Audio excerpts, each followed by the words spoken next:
Buenos días, una vez más, porque la verdad que en esto de la virtualidad es un ensayo y error. Voy por algunos intentos tratando de poder superar las circunstancias y las alternativas tecnológicas. Hoy vamos a trabajar el texto de Karen Healy, Trabajo Social, Perspectivas Contemporáneas, de Ediciones Morata.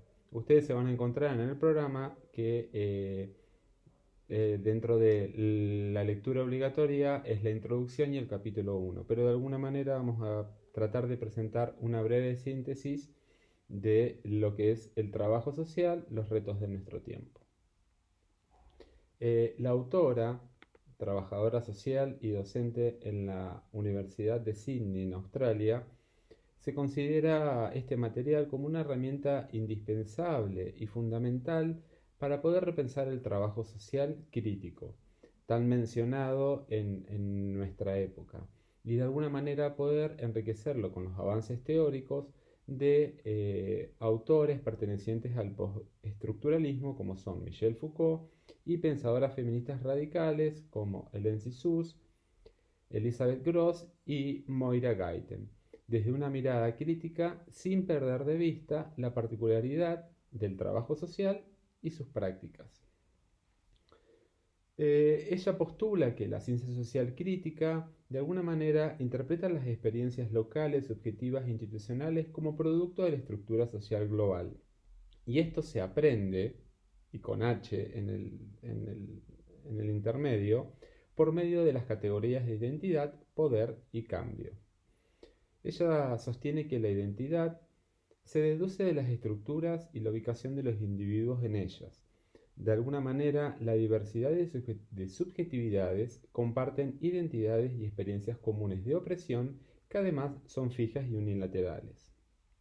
El poder es entendido en términos de conflicto y se ubica como medio de la lucha dialéctica entre grupos sociales opuestos. Finalmente, el cambio es el resultado del movimiento dialéctico de la historia que tiende a liberar o que debiese tender a liberar a los grupos oprimidos. Desde esta postura crítica se intenta invitar a una comprensión racional de la conflictividad histórica de la realidad para poder transformarla. Por ello, la relación dialéctica entre razón y acción es vital para que los profesionales de las ciencias sociales movilicen a los sectores o a los sujetos oprimidos en la transformación de las estructuras sociales.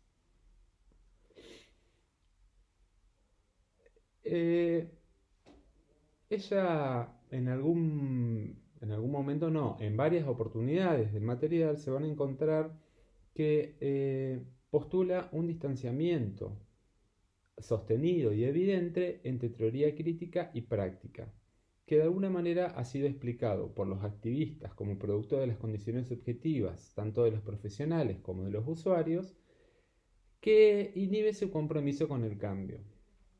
Además, se afirma que las condiciones sociales estructurales limitan y coartan el papel del trabajo social, haciéndolo de alguna manera funcional al mismo control social. Desde la visión crítica de las ciencias sociales hay tres elementos fundamentales que fundamentan la oposición al trabajo social conocido como ortodoxo o más conservador. Por un lado, el enfoque individualista. ¿Por qué? Que culpa al cliente de las problemáticas que porta. Otro de los elementos es la desigualdad entre trabajadores sociales y usuarios, al pertenecer a clases distintas, a clases sociales distintas, no opuestas, sino distintas, distintos sectores, dado la historia de vida que portan ellos mismos, de acuerdo a la estructura social, cómo modifica o condiciona esto, que a su vez hacen que se perpetúe esta dinámica de desigualdad. Y a su vez, el tercer elemento que ella postula es el profesionalismo, en el que se prepondera el saber técnico sobre el saber de la experiencia cotidiana. En este sentido, el trabajo social crítico se centra en el análisis de las estructuras sociales y la opresión, tratando de alguna manera de provocar prácticas tendientes a la igualdad. la supresión del poder del trabajador social y a resaltar las voces que no son escuchadas. Al menos esto debiesen ser los principios del trabajo social crítico. Dice que la práctica crítica se caracteriza por posibilitar que los usuarios reconozcan y cuestionen las estructuras de opresión por medio de un proceso de concienciación o concientización y que civilicen identidades colectivas y se generen acciones para transformar las estructuras desde los oprimidos. De alguna manera es justamente esta similitud que hemos encontrado en los años 70, impulsada por el movimiento reconceptualizador en trabajo social y en las ciencias sociales, en donde de alguna manera el cambio se producía desde y con la gente para poder liberar esa situación de opresión de acuerdo a la estructura social. Dice que el profesional del trabajo social crítico solo desenmascara realidades, propicia la generación de identidades y facilita el desarrollo de capacidades y acciones colectivas. Para ello, debe reconocer su posición contradictoria en la estructura social y hacer caso omiso a esa identidad de clase. El trabajador liberador debe cometer un suicidio de clase. No sé si esto es claro, pero de alguna manera, para poder acompañar estos procesos, ella no utiliza la palabra emancipatorio, uno la puede agregar, debe de alguna manera poder no negar, sino cometer un suicidio de clase en cuanto al lugar que ocupa, ya sea por estos tres postulados, en donde ella deja bien en claro la negación al trabajo social ortodoxo. Esto de el enfoque individualista, la desigualdad entre trabajadores sociales y usuarios y el saber técnico de alguna manera especializado. Para lo cual debiesen utilizarse estrategias como disminuir la diferencia entre trabajadores sociales y usuarios, incluso en las apariencias físicas. Se insiste en revalorar los conocimientos cotidianos de los sujetos y se resalta continuamente que el compromiso es y con los usuarios como premisa fundamental, antes que con las instituciones, incluso creando espacios para que el usuario cuestione el accionar del trabajador social profesional. Ahora, el trabajo social a la luz del postestructuralismo. De alguna manera, el postestructuralismo de Foucault y de las feministas radicales relativiza y diversifica los conceptos de identidad, poder y cambio. El poder, señala Foucault, debe entenderse desde tres ejes enunciados. En primer lugar, es una relación ligada al saber, se ejerce y no se posee, es decir, que actúa por medio de los individuos y no sobre ellos. Sin embargo, las condiciones históricas y contextuales ubican a los individuos de formas diferentes dentro del mismo espacio. En segunda instancia, no es puramente represivo, pues también tiene un carácter productivo por medio de la relación de poder que de alguna manera puede y debe generar determinado saber, discursos y producir experiencias en torno a los sujetos. Finalmente, el poder se debe analizar de abajo hacia arriba, pues los ejercicios locales de poder facilitan los fenómenos estructurales. Es así como lo cotidiano mantiene y puede cuestionar las estructuras. En este punto es muy claro cómo de alguna manera desde los postulados de Foucault, trabajo social debiese acompañar estos procesos de abordaje en torno a situaciones de poder. En relación a las identidades, aunque se prefiere hablar de subjetividades, son inestables y contradictorias. ¿Por qué? Porque se moldean con los discursos de cada contexto, los pensamientos y sentimientos conscientes e inconscientes de cada persona. Dentro de la teoría postestructural se reconoce que políticamente son necesarias las identificaciones cuando solo pueden ser provisionales, incompletas y cuestionadas permanentemente. Las feministas agregan que en el cuerpo, se da un encuentro biológico y cultural relacionado con discursos, saberes y poderes, y por tanto las identidades nunca son inmutables ni totalmente generalizables. En cuanto al cambio, el postestructuralismo cuestiona la propuesta de la modernidad, compartida de alguna manera por el trabajo social crítico. ¿Por qué? Esta idea de que es una línea única y predeterminada y de consecución del progreso, construida desde la razón y la acción. En todo caso, afirma que el cambio, en vez de buscar planes de transformación universales, se identifiquen los recursos, las iniciativas y aspiraciones locales para construir esta noción de cambio. Las teorías postestructurales aseguran que la realidad se conoce por medio del lenguaje. ¿Qué significa esto? Que los significados se construyen por medio de discursos como productos históricos y contextuales. Estos discursos posicionan ciertas verdades sobre otras, no negándolas, pero sí se puede deducir que no existen definiciones absolutas o esenciales como el trabajo social, sino que éstas se van construyendo, edificando, modificando según el contexto local donde desarrolla su práctica. Ni siquiera se podría afirmar que existe una identidad homogénea entre los mismos trabajadores sociales o entre los usuarios, ni tampoco diferencias absolutas entre ellos. En lo particular, las críticas elaboradas a la modernidad y las teorías críticas a partir de las teorías post se centran en deconstruir sus afirmaciones de verdad, las cuales se han establecido desde oposiciones generalmente. De alguna manera, el movimiento postestructuralista intenta revaluarlas para mostrar que dentro de cada una de las categorías supuestamente opuestas existen siempre puntos en común y que incluso dentro de ellas hay diversidad de matices. Esto de alguna manera genera determinada jerarquización entre estas categorías, devaluando uno de los dos términos en esta oposición.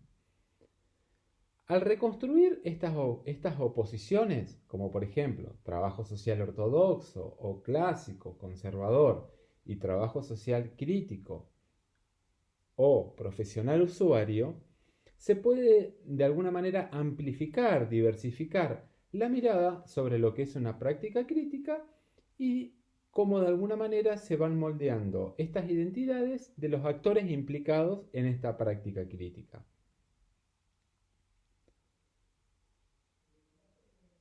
Según esta corriente teórica, es necesario replantear el principio de racionalidad de la acción propuesto por la modernidad y tener presente la irracionalidad, es decir, la complejidad y la incertidumbre de las prácticas locales.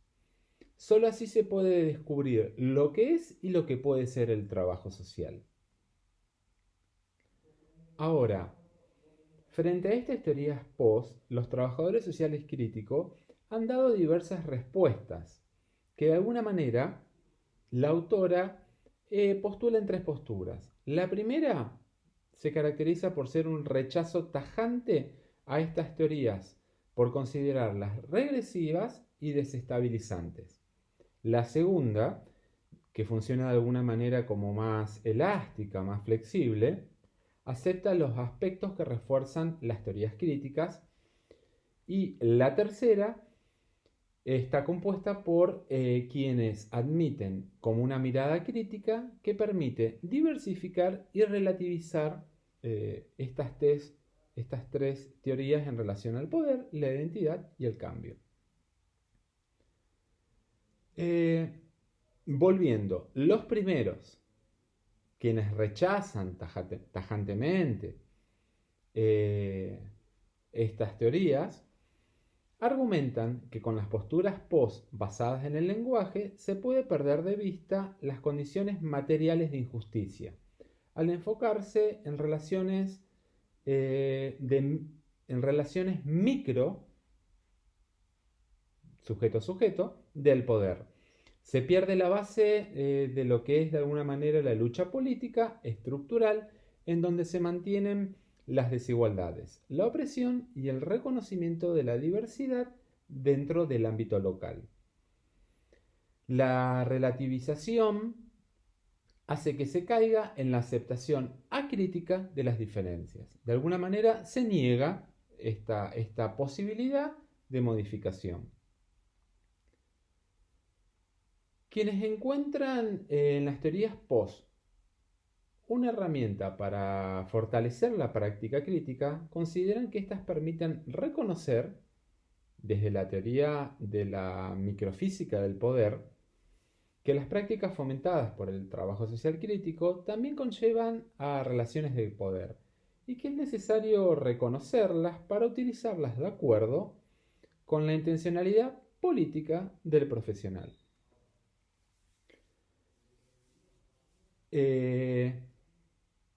De alguna manera,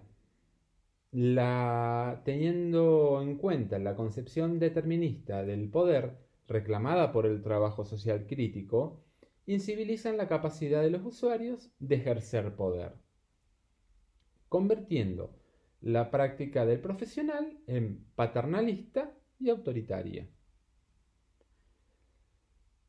Se concluye de alguna manera que el análisis estructural permite comprender la desigualdad social, pero no las formas de desestabilización de las estructuras sociales desde lo micro, donde interviene la mayor parte de los profesionales, en donde ni siquiera se pueden definir pautas de acción concreta del accionar profesional. Ahora, ¿cuál es el aporte de la teoría post-estructuralista al trabajo social crítico?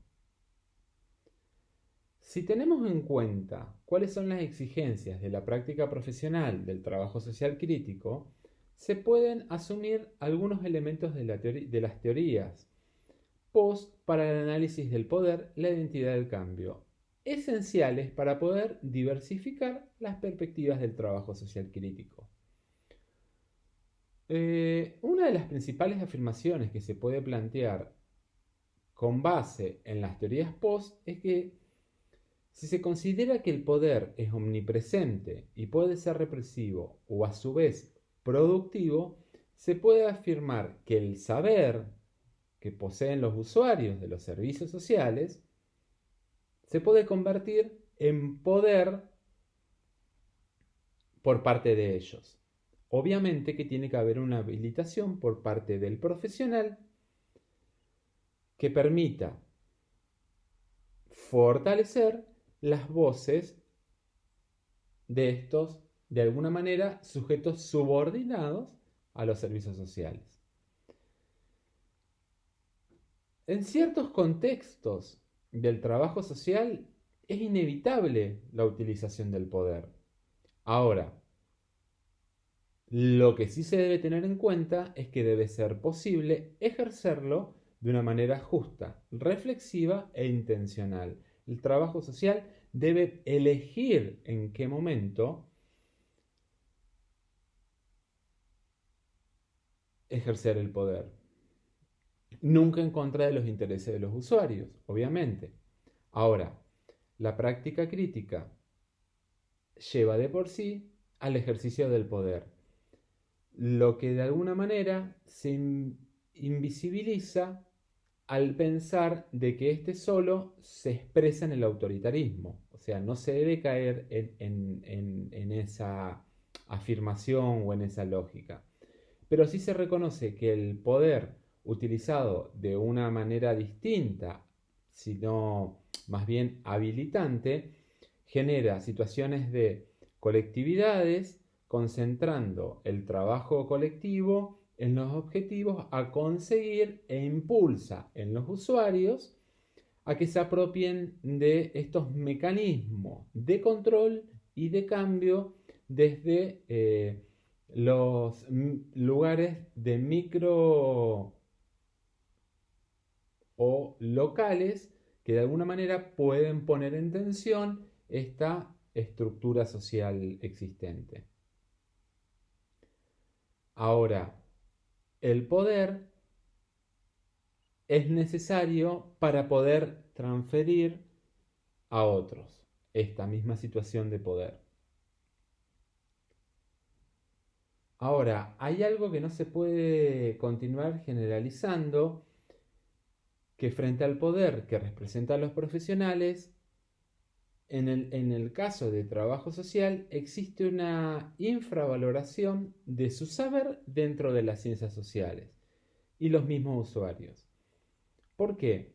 Porque generalmente se asocia a que es una profesión en su mayoría femenina, por lo tanto conlleva a relativizar ese supuesto poder y se hace evidente que el cuerpo, otros saberes y experiencias compartidas con quienes se trabaja condicionan o fortalecen el poder del profesional.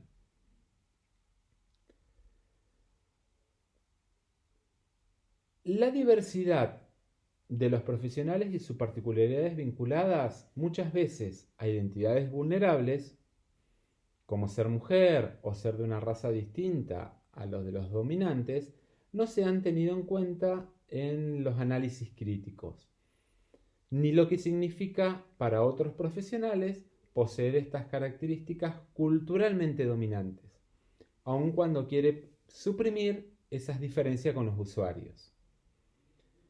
La diversidad es una característica que caracteriza a los profesionales y a los contextos donde desarrollan su práctica. Por lo tanto, todo intento de homogeneizar resulta artificial para trabajo social. Ustedes sitúense en una autora de trabajo social radicada en Sydney, en donde de alguna manera ella teoriza de acuerdo a sus posibilidades y a sus conocimientos prácticamente a nivel mundial.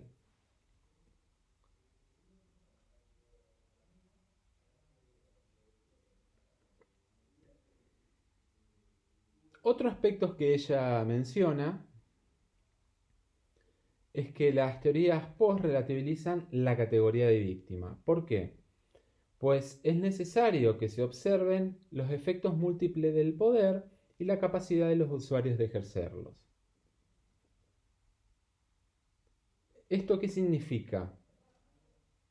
Que los oprimidos o las víctimas son también autores y sujetos de poder, con prácticas y discursos que generalmente se consideran opresivos, pero que pueden ser convertidos por los sujetos en destrezas y en recursos para la resistencia y el cambio desde estos lugares micro.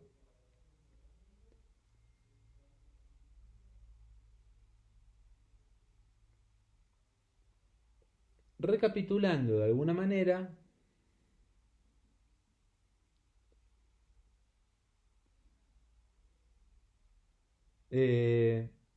otro de los puntos que plantea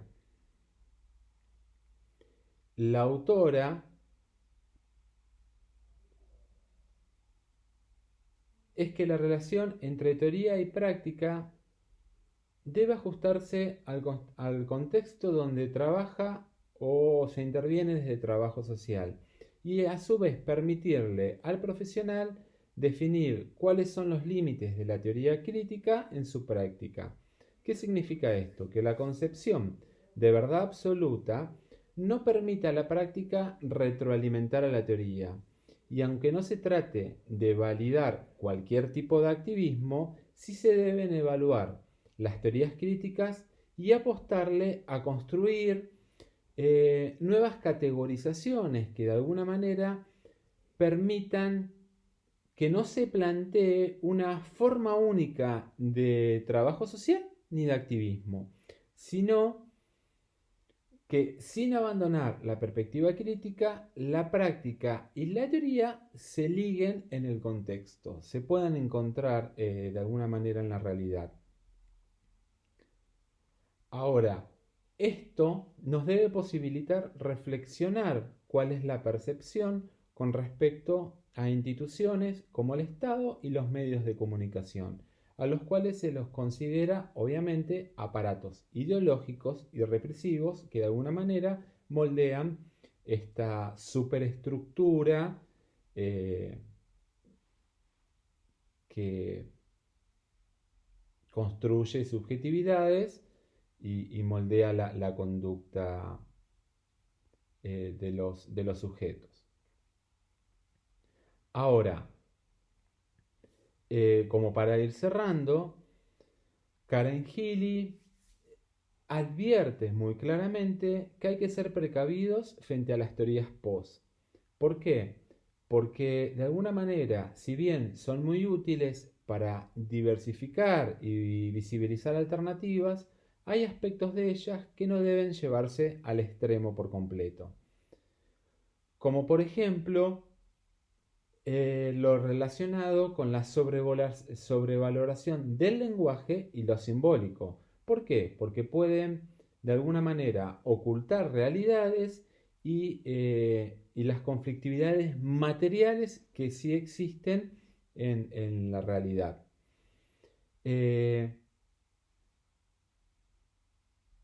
Más allá de que ella postula estas tres categorías que ya fueron mencionadas, también considera que hay categorías que no deben dejarse de lado para el análisis y para la intervención del trabajo social. ¿Qué significa esto?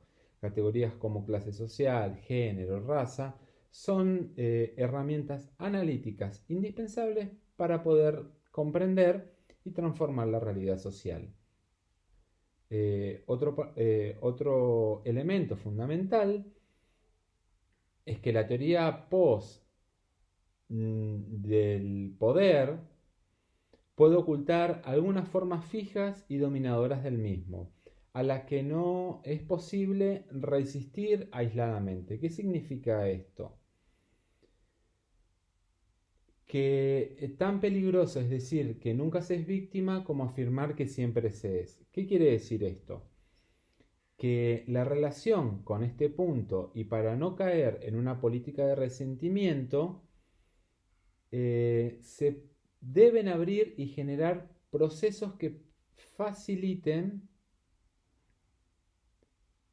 la participación en el orden existente, para poder transformar desde allí la realidad social. Ahora, todo abordaje de trabajo social o toda intervención de trabajo social debe, así como construir identidades individuales o posibilitar subjetividades y la construcción y abonar a esto, nunca se debe perder que el objetivo es poder abonar a la construcción de identidades colectivas. ¿Por qué? Porque resultan necesarias como estrategias políticas.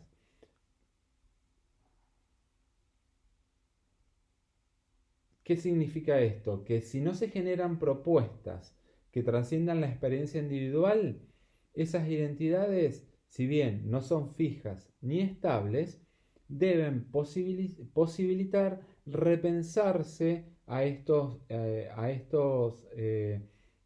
lugares micro o de abordaje microsociales como proyectos de justamente de transformación de las estructuras sociales. En todo caso, los límites a la diferencia deben establecerse desde la ética profesional. ¿Qué significa esto?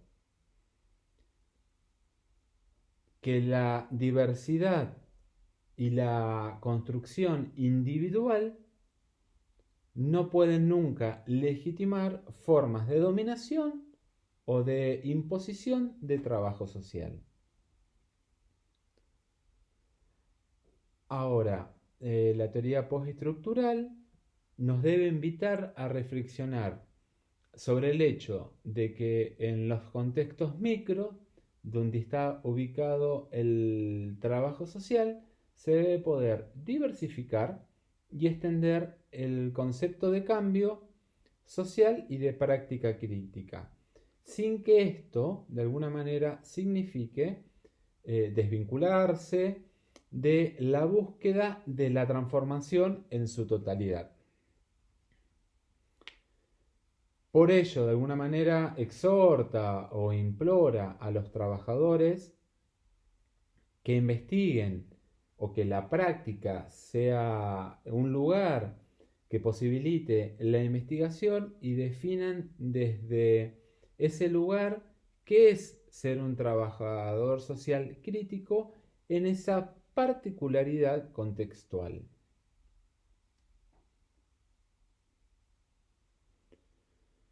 De alguna manera, este material debe asumir un compromiso crítico con la transformación social justamente desde los lugares en donde se ejerce la profesión. Ahora, ¿por qué? Ella sostiene que en el ámbito académico se han generado o se generan infinidad de expectativas sobre lo que es trabajo social y el papel que debe asumir en el marco de la utopía emancipadora. Ahora, cuando se sale al campo de la práctica, se espera desde un imaginario mesiánico que el trabajador social se distancie del trabajo social ortodoxo y que de alguna manera choque con la realidad, y en ese tránsito queda en un veremos hacia una práctica crítica. Justamente es de allí en donde este material viene a aportarnos cuál es la importancia del trabajo social crítico en los contextos cotidianos de intervención micro que tiene trabajo social. De alguna manera nos viene a traer eso. Ese es un poco el contenido que van a encontrar. Vamos a subir un Power que de alguna manera postula esto que se ha planteado. Y vale la aclaración de que también se ha utilizado una ficha de Sandra Velosa Morales de la Universidad Nacional de Colombia a los fines de poder presentar rápidamente este material. Pero lo que me interesa que quede sumamente claro es cómo se puede romper la lógica de esto que generalmente en el aula nos encontramos, de que cómo se aplican las teorías en el ámbito de trabajo social, sino que justamente desde los contextos de abordaje de trabajo social, habilitando junto a los sujetos estas categorías de poder, identidad y cambio, y las tres últimas que ella menciona, que es clase social, género y raza, se pueden habilitar espacios de construcción de identidades superando la identidad individual hacia identidades colectivas que generen transformación en estos micro, ella lo llama micro, pero son estos espacios más cotidianos de trabajo social que de alguna manera pueden abonar, consolidarse y poner en jaque eh,